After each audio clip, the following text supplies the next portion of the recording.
very, very important thing.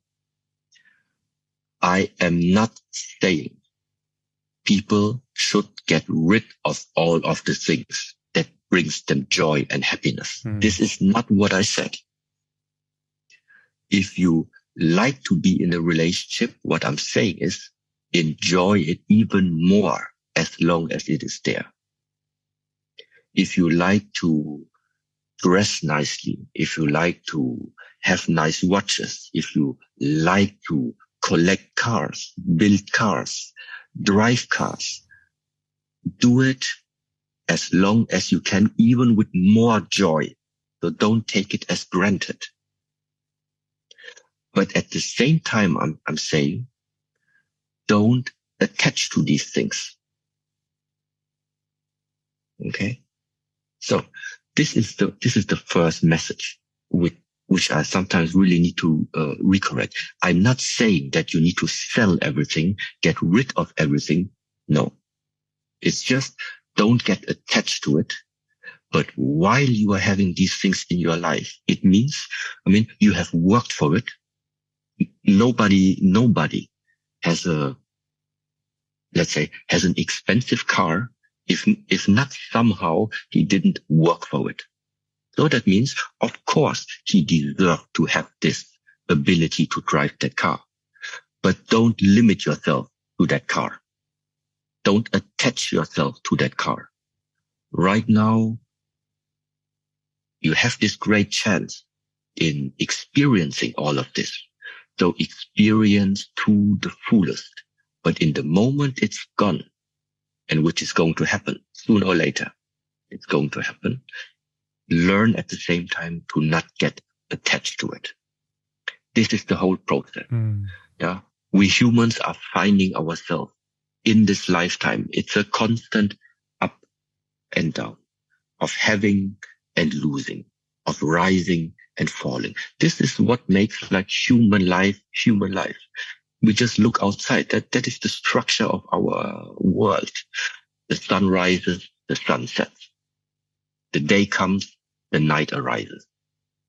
Okay. We are inhaling, we are exhaling. The heart is sucking, the heart is pumping. This is human life. Okay. And so it means there are areas where we are having something, but we also gonna lose it. And this type of pattern, I think it makes sense to embed this a little bit into your reality. So, and maybe along this way, sooner or later, you will start to realize that this type of pattern of up and down, in and out, left and right, having and losing, success and failure. Maybe you will realize that this type of pattern is found from birth to death. Yeah. And if then the question arises, is that all? Is this now life? The constant change of left and right, up and down. Well, if this question starts to come, then there are other perspectives. Then there are other possibilities that maybe for you can start to open up. See? And this is the point where now in the ancient traditions, sometimes in the Buddhist teachings, it is said, don't live in the extremes. Don't live in the extreme high. Don't live in the extreme low. So not here and not here. Buddhism, in a way, is called the middle way. The Taoist teachings, known for the Yin and Yang symbol. So what's the emphasis on Yin and Yang? Of understanding that there is a pattern also. And also that Yin and Yang, they both are dependent on each other. And what's the point of understanding this? Because it gives you a better understanding that there is something else which we call harmony, which we call peace, which we call balance. So there is nothing which is fluctuating so much anymore. because this fluctuation of life has become, I don't know, I have seen it too often, and it's disturbing after some time.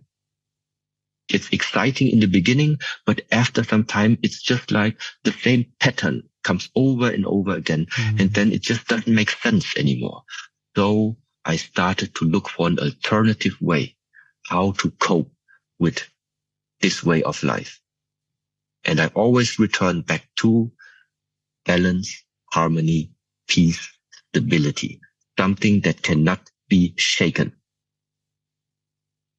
And this can only be found in something, I make it super simple now, it is something mind related. It cannot be physically related. It cannot be matter related. It is mind related. Discovering yourself.